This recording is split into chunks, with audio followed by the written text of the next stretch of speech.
Jogo dienoraštis ištraukos.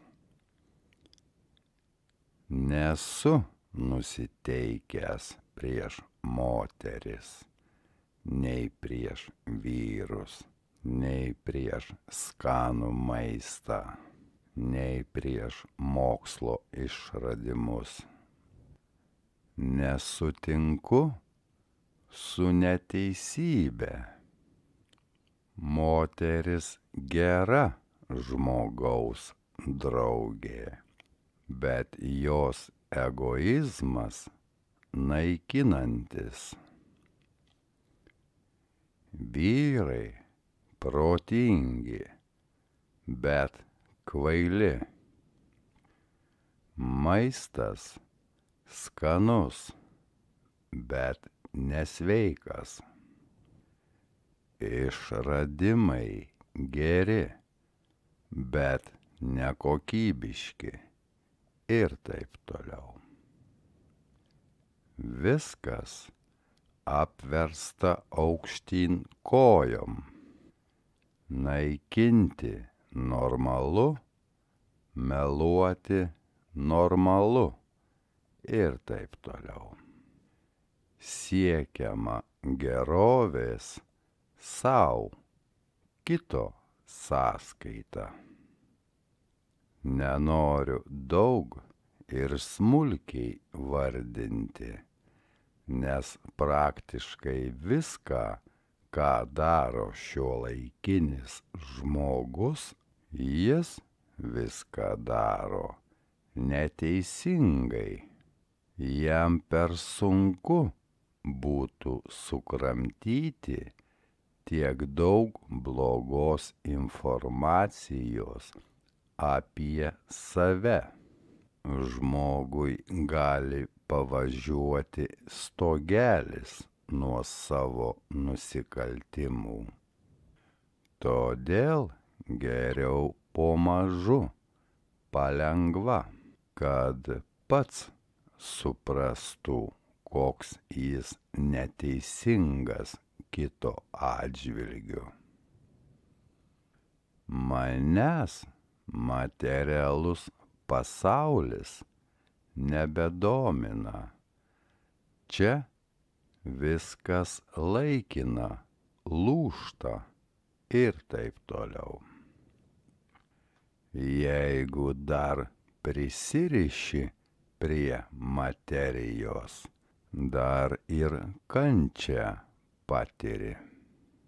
Todėl domiuosi siela, Dievu ir kaip perduoti visą tai žmonėms. Ačiū šventiesiems, ačiū išminčiams, ačiū angelams, ačiū šviesai, ačiū tamsai, ačiū jogams. Tik dėka tokių žmonių galima keistis į gerą. Telaimina juos Dievas. Su pagarba dėkoju tiems, kurie platina žinias apie sveiką gyvenimo būdą.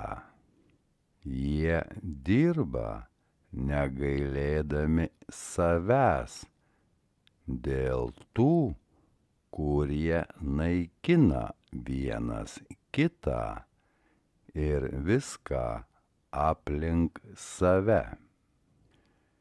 Jiems nereikia jūsų užmokesčio.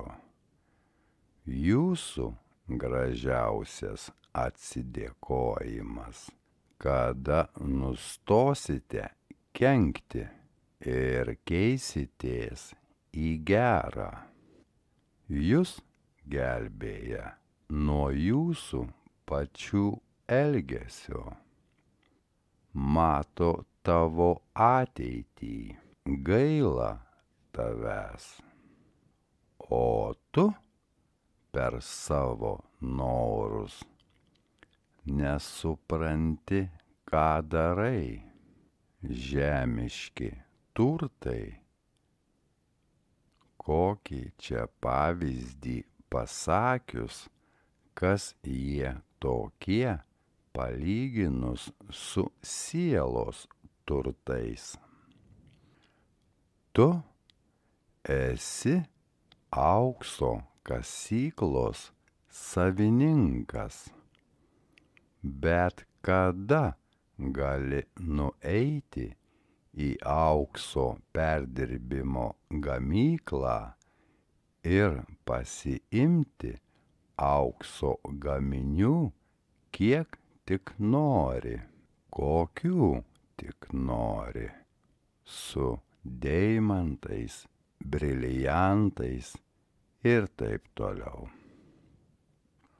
O tu, čia būdamas šitame kūne, dėl karmos pasekmės, už auksinę grandinėlę gatavas gyvybę paaukoti.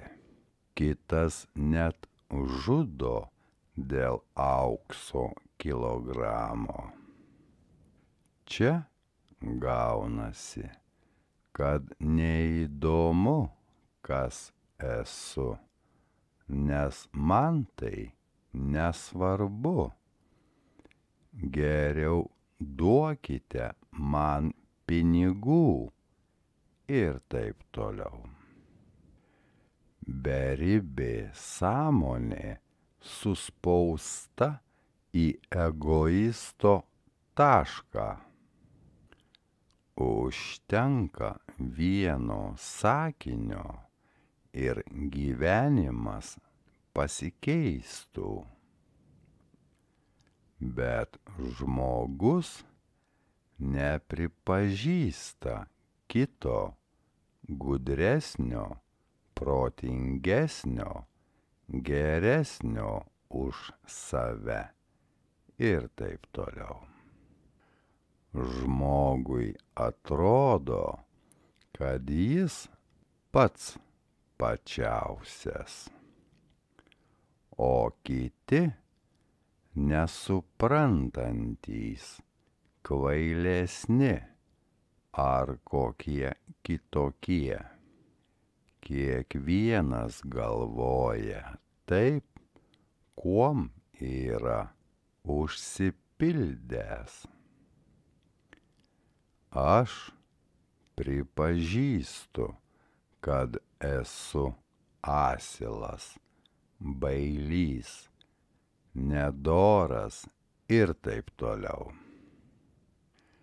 Ir tik tada pradedu kažką suprasti. Pripažinti tai skaudu, nes iliuzinis pasaulis, kurį stačiau visą gyvenimą, pasirodo didžiulė asilo uogienė. Ką daryti? Prarasti viską? Likti be nieko? Taip, turiu viską paleisti, kas ne mano. Mano laikinai tik šitas kūnas ir daugiau niekas man čia nepriklauso. Ką galiu geriausia padaryti šitame gimime? Pasirūpinti sielą, kad ji tobulėtų šio kūno pagalba. Koks skirtumas, ar šiandieną paliksiu kūną, ar rytoj? Todėl darysiu šiandieną tai, ko kiti negali. Rytoj gyvensiu taip, kaip kiti negali. Aš esu aš. Laikinai. Ir aš nebeliks. Kas žudote gyvybę, atsiprašykite savęs ir taip